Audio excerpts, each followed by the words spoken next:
దీనివల్ల మీరు ఫలితాన్ని కూడా డిసెంబర్ 3 నాడు మీరు అందరు చూసారు.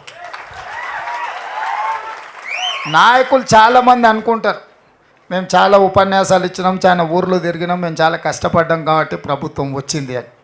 మీరు ఎన్ని ఉపన్యాసాలు ఇచ్చినా, మీరు ఎన్ని గంటల సేపు మాట్లాడినా, కోట్లాది ప్రజలకు చేరవేసిన మీరే అత్యంత కీలకమైన పాత్ర పోషించారు.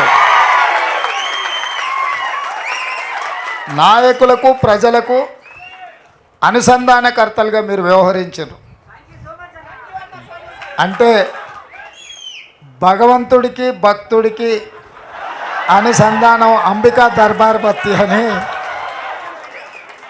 సో నాయకులకు ప్రజలకు అనుసంధానకర్తలుగా సోషల్ మీడియా వారియర్స్ ఉండి ఈ ప్రభుత్వాన్ని తీసుకొచ్చిండ్రు. ఈ ప్రభుత్వాన్ని, ఈ పార్టీని అధికారంలోకి తేవడం అనేది సెమీఫైనల్స్ మాత్రమే. ఫైనల్ గేమ్ ఇప్పుడు ఉన్నది. ఫైనల్స్ ఇప్పుడు ఆడుతున్న మోడీతో ఆడుతున్నది మనం ఫైనల్స్. సెమీఫైనల్స్లో కేసీఆర్ని ఓడించినాం, అంటే బంగ్లాదేశ్ని ఓడించినాం సెమీఫైనల్స్లో.